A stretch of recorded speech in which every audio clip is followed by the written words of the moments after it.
देखिए प्रश्न है, एक वर्ग की परिधि एक वर्ग के परिमाप के बराबर है। मेन बात क्या दी थी? वर्ग का तो अपन ने जिक्र कर लिया था। वर्ग की अपन बात करेंगे। यदि वर्ग का क्षेत्रफल 484 मीटर स्क्वायर हो तो वर्ग का क्षेत्रफल ज्ञात कीजिए। तो अपन देखो, अपने को दिया है वर्ग की परिधि बराबर वर्ग का परिमाप। तो अपन लिखेंगे माना वर्ग की त्रिज्या बराबर r, वर्ग की भुजा बराबर x। अब अपन बात करते हैं वर्ग क्या होता है। तो वर्ग क्या करती होती है?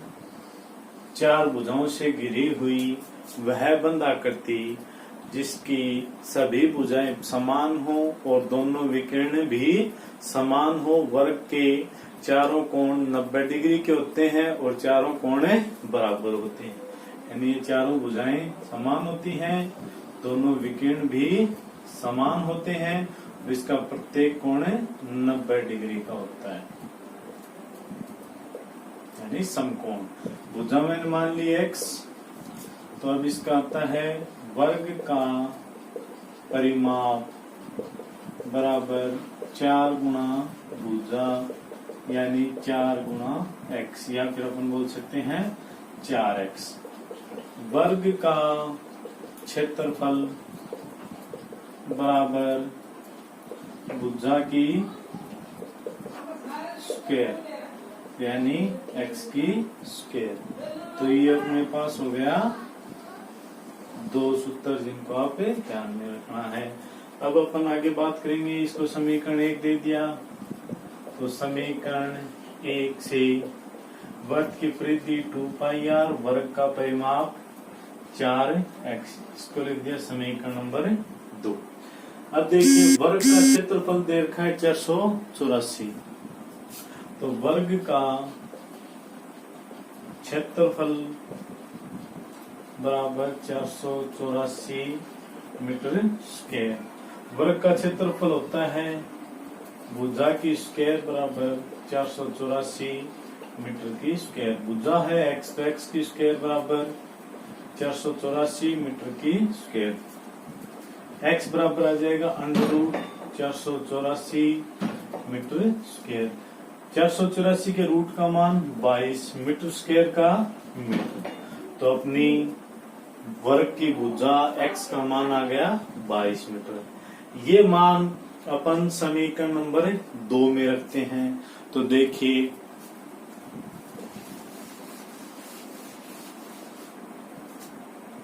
x का मान समीकरण 2 में रखने पर 2 पाई का मान 22/7 गुणा r बराबर 4 गुणा 22 मीटर। अब अपन यहाँ से r का मान निकालेंगे, तो r बराबर 4 गुणा 22 मीटर, गुणा में आ जाएगा 7, नीचे 2 गुणा 22, 22 से कट गया 22, 2 दूनी 4, r का मान आ जाएगा 7 दूनी 14 और मीटर है इकाई, तो 14 मीटर। अब अपने को ज्ञात करना है वर्ग का क्षेत्रफल। तो वर्ग का क्षेत्रफल बराबर पाई r, तो पाई का मान 22/7, r का मान 14 मीटर की होल स्क्वायर। तो ये हो जाएगा 22/7 गुणा 14 गुणा 14 और आगे आ जाएगी मीटर की स्क्वायर। 7 दूनी 14, 22 दूनी 44 गुणा 14 मीटर स्क्वायर। तो 14 को 4 से गुणा करेंगे तो 14 चौके 56, 6 असल पाई 5, 14 चौके 56 और 5 61, तो 616 मीटर स्क्वायर। ये हो जाएगा अपना आंसर बराबर 6। अब इसके बाद में अपना प्रश्न नंबर 7 में देखें, एक वर्ताकार खेत पर 24 रुपए प्रति मीटर की दर से बाढ़ लगाने का व्यय 5280 रुपए है। इस क्षेत्र की 0.50 रुपए प्रति वर्ग मीटर की दर से जुताई कराई जानी है। खेत की जुताई कराने का व्यय ज्ञात कीजिए। तो देखिए अपन सबसे पहले खेत बनाते हैं। खेत का आकार दिया हुआ है वृत्ताकार। वृत्ताकार है, बाड़ लगानी। आप सभी जानते हैं खेत में बाड़ बाहर के लगती है, तो यहां से बाड़ लगी। तो ये वाला भाग गया खेत की परिधि, और खेत की परिधि को मैंने मान लिया x। तो यानी अपन लिखेंगे x इकाई मीटर में है, तो x मीटर खेत के बाड़ लगाने का व्यय 5280। 1 मीटर खेत के बाड़ लगाने का व्यय 24 रुपए। तो x बराबर हो जाएगा अपना 5280 बटा 24, यानी 5000 रुपए थे, और ये 24 रुपए प्रति मीटर की दर से था। तो यानी इन दोनों को अपन सोल्व करेंगे। 24 से इसको काट देंगे, तो काटेंगे तो 12 दूनी 24, 26 दूनी 52, 4 40। फिर 2 से काटेंगे, 2 छिक 12, 13 दूनी 26, 2 1320। फिर 2 से काटेंगे 3, ये 2 छिक 12, 2 छिक 12 660। 3 से काटेंगे 2 2 0। तो अपना x बराबर आ जाएगा 220 मीटर। यानी ये अपना x क्या था, वृत्त की या खेत की परिधि। खेत की परिधि आ गई अपनी 220। तो अपन लिखेंगे 2 पाई r बराबर 220 मीटर। तो यहाँ से r बराबर होगा 220 गुना 7 ला जाएगा ऊपर, 2 गुना 22 मीटर। 22 से 10, 2 से 5, तो r बराबर 7 पंजू 35 मीटर। ये खेत की क्या गई, त्रिज्या। अब खेत की जुताई कराने का व्यय करना है, तो जुताई आप देखोगे खेत के मध्य भाग की होगी, यानी इस पूरे भाग की होगी। तो ये भाग कहलाता है अपना वृत्त का क्षेत्रफल या फिर खेत का क्षेत्रफल। तो अपन लिखेंगे खेत का क्षेत्रफल। खेत का क्षेत्रफल होगा पाई आर स्क्वायर, तो 22 बटा 7 गुना 35 मीटर की होल स्क्वायर। तो इसको अपन सोल्व करेंगे, तो 22 बटा 7 गुना 35 गुना 35 मीटर स्क्वायर, 7 पांजू 35, 22 पांजू 110 गुना 35 मीटर की स्क्वायर। ये इसको लिखेंगे, सोल्व करेंगे तो 0। 35 को 1 से गुना किया तो 35 का 5, असल पाई 3, 35 एकम 35 और 3 38। तो ये आ जाएगा 3850 मीटर स्क्वायर। अब इसमें व्यय ज्ञात करना है, तो इसमें क्षेत्र की दर कितनी देर की थी, 0.50 रुपए प्रति वर्ग मीटर। तो अपन लिखेंगे व्यय बराबर, यानी जुताई का व्यय बराबर 3850 मीटर की स्क्वायर गुणा 0.50 रुपए प्रति और वर्ग मीटर, यानी मीटर की स्क्वायर। तो मीटर स्क्वायर से मीटर स्क्वायर कैंसिल हो जाएगा, ये पॉइंट हटाएंगे तो बटा में 100, क्योंकि 2 अक्षर छोड़ के पॉइंट है। 1 0 से 1 0, 1 0 से 1 0। अपने पास बचा 385 गुणा 5 रुपए। इसको अपन सोल्व करेंगे, 5 25, 2 8 5 40 और 2 42, सफाई 4, 5 दिया 15 और 4 19। तो अपना हो जाएगा 1925। अब देखिए अपना प्रश्न नंबर 8। एक वृत्ताकार घास के मैदान की त्रिज्या 35 मीटर है। इसके चारों ओर 7 मीटर चौड़ा मार्ग बना हुआ है। मार्ग का क्षेत्रफल ज्ञात कीजिए। तो देखिए इसमें है कि एक वृत्ताकार घास का मैदान जिसकी त्रिज्या 35 मीटर। इस वृत्ताकार मैदान के चारों ओर 7 मीटर चौड़ा एक मार्ग बना हुआ है। ऐसे ही वृत्ताकार कितना चौड़ा है? 7 मीटर। तो 35 तो ये है, 7 ये है, तो ये भी एक वृत्त बन गया। इसका केंद्र ये हो गया। तो 35 और 7 को अपन जोड़ेंगे तो 42। अब इनको बोलते हैं दो सकेंद्रीय वृत्त। सकेंद्रीय यानी दोनों वृत्तों का केंद्र एक ही हो, इसका अपने सूत्र है। और अपन को इसका क्षेत्रफल इसका निकालना है, पथ का। तो पहले अपन ये सूत्र देखते हैं। ये सूत्र होता है ऐसे कि ये दो सकेंद्रीय वृत्त हो गई। इसमें जो बड़े वाले वृत्त की त्रिज्या होती है उसको तो बोलते हैं R1, जो छोटे वाले की त्रिज्या होती है उसको बोलते हैं R2। तो अपन लिखेंगे कि पथ का क्षेत्रफल, पथ का क्षेत्रफल बोल दीजिए, या इसको ऐसे डार्क करके और अपन बोल सकते हैं छायांकित भाग का क्षेत्रफल, या फिर बोल सकते हैं दोनों सकेंद्रीय वृत्तों के क्षेत्रफलों का अंतर। तो इसका सूत्र होता है पाई R1 की स्क्वायर माइनस R2 की स्क्वायर। ये सूत्र बनता है इस प्रकार से। इसको लिखेंगे बड़े वृत्त का क्षेत्रफल माइनस छोटे वृत्त का क्षेत्रफल। तो यानी बड़े वृत्त का क्षेत्रफल अपन ज्ञात करेंगे तो पाई R1 की स्क्वायर, छोटे का करेंगे तो पाई R2 की स्क्वायर। दोनों में से क्या कॉमन आएगा अपना? पाई। तो R1 की स्क्वायर माइनस R2 की स्क्वायर।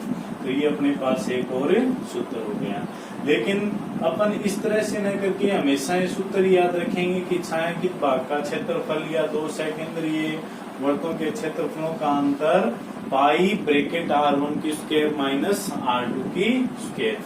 अब इसमें अपन ज्ञात करना है तो अपन लिखेंगे पथ का क्षेत्रफल बराबर पाई R1 की स्क्वायर माइनस R2 की स्क्वायर। तो अपना R1 का मान तो है 42 मीटर और R2 का मान है 35 मीटर।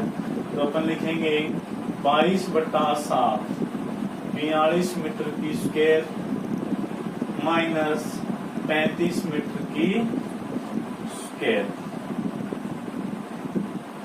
तो 22/7 गुणा 42 की स्क्वायर होती है 1764। 35 की इसके आगे आएगा 1764 मीटर की स्क्वायर। 35 की स्क्वायर होती है 1225 और इसके आगे भी मीटर की स्क्वायर। अब अपन 1764 में से 1225 घटाएंगे तो 22/7। 14 में से 5 गए 9, 5 में से 2 गए 3 और फिर 7 में से 2 गए 5। 539 मीटर की स्क्वायर। 1 में से 1 जाएगा तो 0। अब 539 को 7 से काटेंगे तो 7 एकम 7, 7 7 49। 49 53 में से 49 गए तो 4, 7 7 49। अब ये आगे 77 को 22 से करेंगे गुणा तो 22 7 154 और 15 जोड़ेंगे तो 169। यह आ जाएगा 1694 मीटर की स्क्वायर। इसके बाद में अपना प्रश्न नंबर 9। दो सकेंद्रीय वृत्तों द्वारा परिबद्ध क्षेत्र का क्षेत्रफल होगा। यानी दो सकेंद्रीय वृत्तों द्वारा परिबद्ध क्षेत्र का क्षेत्रफल बताना है। ये 4 ऑप्शन दे रखे हैं, इनमें से अपने को एक ऑप्शन चूज करना है। तो देखिए इसमें अपन सबसे पहले अपने सूत्र पे आते हैं। दो सकेंद्रीय वृत्तों का सूत्र होता है पाई R1 की स्क्वायर माइनस R2 की स्क्वायर। तो इसको सोल्व करने से पहले देखिए अपने पास एक 9th क्लास में सूत्र आता था क्या? ए स्क्वायर माइनस बी स्क्वायर। इस सूत्र को अपन क्या लिखते थे? ए माइनस बी और ए प्लस बी। तो यह हो गया a की स्क्वायर माइनस b की स्क्वायर, तो इसको अपन लिखेंगे पाई r1 माइनस या r1 प्लस r2 और r1 माइनस r2। तो अब देखिए इन ऑप्शन में पहले वाला पाई आर स्क्वायर है, तो ये तो सेकेंडरी का होगा नहीं क्योंकि ये तो है बर्थ का। दूसरा देखिए, दूसरे में पाई आर प्लस आर और आर माइनस आर, तो ये होगा क्यों, क्योंकि इसमें R1 की जगह कैपिटल आर दे दिया और R2 की जगह आर ही दिया है, तो इसको अपन लिख सकते हैं pi capital R plus small r और capital R minus small r. जैसे अपन तीसरा ऑप्शन देखें, तो तीसरे ऑप्शन में अगर आर की स्क्वायर होती, अगर आर की स्क्वायर होती तो फिर ये ऑप्शन हो जाता है, क्यों, क्योंकि इसमें पाई R1 की स्क्वायर माइनस R2 की स्क्वायर हो जाती है। ठीक है, जो अपना पीछे वाला क्वेश्चन था, जो इक्वेशन थी कौन सी, ये 22/7 ब्रैकेट 42 मीटर की स्क्वायर माइनस 35 मीटर की स्क्वायर, इसको भी अपन इसी प्रकार से सोल्व कर सकते हैं। 22/7 ब्रैकेट 42 प्लस 35 और 42 माइनस 35 करके भी आप इसको सोल्व कर सकते हैं। अब इसके बाद में देखिए क्वेश्चन नंबर 10। क्वेश्चन नंबर 10 में दे रखा है दो सेकेंडरी वृत्तों में त्रिज्याएं क्रमशः 4 सेमी और 3 सेमी, इन दोनों वृत्तों से परिबद्ध क्षेत्र का क्षेत्रफल होगा। तो देखिए ये दो सेकेंडरी वृत्त हो गई, तो एक की 4 है, एक की 3 है, तो ये तो आप पता लगा ही सकते हैं कि 4 तो होगी बड़े वाले की, 3 होगी छोटे वाले। तो अपना क्षेत्रफल होगा पाई R1 की स्क्वायर माइनस R2 की स्क्वायर, तो 22/7 4 सेमी की होल स्क्वायर माइनस 3 सेमी की होल स्क्वायर। अब इसको अपन इस सूत्र पे सोल्व करते हैं। देखो तो 22/7 ब्रैकेट 4 प्लस 3 और 4 माइनस 3, तो ये भी सेमी है और ये भी सेमी है, तो सेमी और सेमी की गुणा होगी क्या हो जाएगी, सेमी की स्क्वायर। तो ये होगा 22/7 गुणा 4 और 3 7 सेमी और 4 माइनस 3 1 सेमी, तो 7 से कट गया 7, 22 से कम 22 और सेमी सेमी सेंटीमीटर स्क्वायर। तो दोनों सेकेंडरी वृत्तों का क्षेत्रफल से परिबद्ध क्षेत्रफल कितना हो जाएगा, 22 सेमी स्क्वायर। ये हो गई अपनी प्रश्नावली 15.1। तो आपको ये 5 सवाल निकालने हैं। अब मैं 15.2 के कुछ सूत्र हैं वो आपको समझा देता हूँ, आप वो सूत्र याद कर लेना। कल अपन 15.2 के एग्जाम्पल शुरू करेंगे। अब देखिए 15.2 में आते हैं वृत्त के बाद में वृत्त के त्रिज्यखंड एवं वृत्तखंड का क्षेत्रफल। सबसे पहले अपन बात करते हैं त्रिज्यखंड। त्रिज्यखंड क्या होता है, त्रिज्यखंड यानी एक वृत्त की एक त्रिज्या है, इस त्रिज्या से थोड़ी दूरी पर गमन करने के बाद ये यहाँ पे आ जाती है, यानी यह त्रिज्या यहाँ से यहाँ तक पहुंचने में कौन बनाती है, थीटा। तो जो ये वाला भाग हुआ त्रिज्या द्वारा बनाया गया खंड त्रिज्या खंड कहलाता है, यानी ये कौन सा कहलाएगा, त्रिज्या खंड। त्रिज्या खंड ये कौन होता है, थीटा। थीटा कोण को अपन किस में लेते हैं, डिग्री माप में लेते हैं। वैसे तो कोण के मापने इकाई बहुत ज्यादा होती हैं, लेकिन यहाँ पे अपन थीटा को डिग्री में लेकर चलते हैं। तो ये जो यहां से और यहां तक का भाग होता है, नीचे नीचे वाला भाग, ये इतना, ये कहलाता है चाप की लंबाई।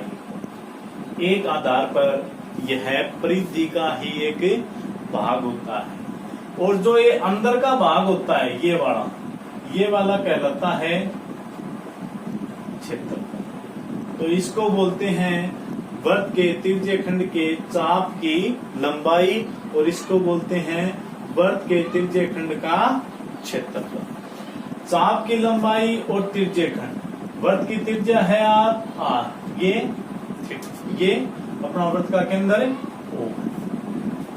अब देखिए क्षेत्रफल को तो ऐसे ही दर्शाते हैं, चाप की लंबाई को दर्शाएंगे कैपिटल एल से। चाप की लंबाई को दर्शाएंगे कैपिटल एल से। इनमें सूत्र होते हैं, जैसे अगर अपन को इस भाग का निकालते हैं तो चाप की लंबाई का सूत्र होता है 2 पाई आर थीटा बट्टा 360। अब देखो ये तो अपने वृत्त की परिधि थी, थीटा बट्टा 360 के कारण ये चाप की लंबाई हो जाती है। क्यों? क्योंकि अपना वृत्त के केंद्र के ऊपर पूरा कोण बनता है 360 डिग्री का, और उसमें से अपन को निकालना है कितने का? थीटा वाले भाग का। तो थीटा में अपन भाग दे देंगे 360 डिग्री का, तो ये आ जाएगी अपने चाप की लंबाई। क्षेत्रफल होता है पाई आर स्क्वायर, वृत्त का हो गया, वही थीटा वाले भाग का निकालना है तो थीटा बट्टे 360 डिग्री। तो ये हो जाएगा त्रिज्यीय खंड का क्षेत्रफल। ये हो गया अपने पास है दो सूत्र। अब जैसे ये अपन ने जो निकाला है ना, ये तो है इस छोटे वाले का, छोटे वाले को अपन बोल देंगे लघु त्रिज्यीय खंड। छोटे वाले को क्या बोलेंगे? लघु त्रिज्यीय खंड। और जो ऊपर वाला भाग ये वाला और रह गया, कौन सा?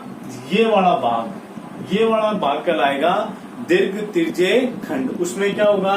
बस ये जो थीटा है वो इस 360 में से घटा के यहाँ पे लिख देंगे, तो वो क्या आ जाएगा? दीर्घ त्रिज्यीय खंड का क्षेत्रफल। तो ये अपने दो सूत्र थे। अब इसके बाद में आता है वर्तखंड। तो अब अपन बात करते हैं वर्तखंड की।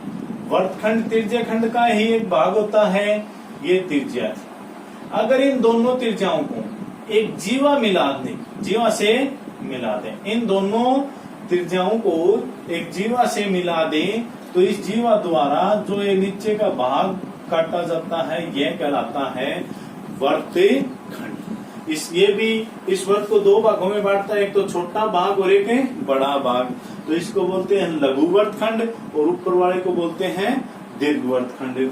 तो ये आर, ये थीटा, तो अपन लिखेंगे लघु वर्तखंड का क्षेत्रफल। या फिर एक बार अपने को थीटा यहाँ पे दी हुई है, तो वर्तखंड का क्षेत्रफल अपन क्या लिखेंगे? पाई आर स्क्वायर थीटा बट्टे 360 minus 1/2 r square sine theta. अपने को ये वाला सूत्र याद रखना है, यानी पाई आर स्क्वायर थीटा बट्टे 360, यानी ये तो हो गया इस पूरे भाग का क्षेत्रफल, और 1/2 आर स्क्वायर साइन थीटा ये हो गया इस त्रिभुज का क्षेत्रफल। या इसमें से अपन इस त्रिभुज जो भी त्रिभुज हो उसका क्षेत्रफल घटा सकते हैं। लेकिन कई बार अपने को त्रिभुज का पता न चले, थीटा और आर का मान दे रखा हो, तो अपन ये सूत्र काम में लेते हैं, पाई आर स्क्वायर थीटा बटे 360 minus 1/2 r square sine theta. ये हो गए अपने 15.2 के सूत्र। कल अपन करेंगे 15.2 के एग्जाम्पल।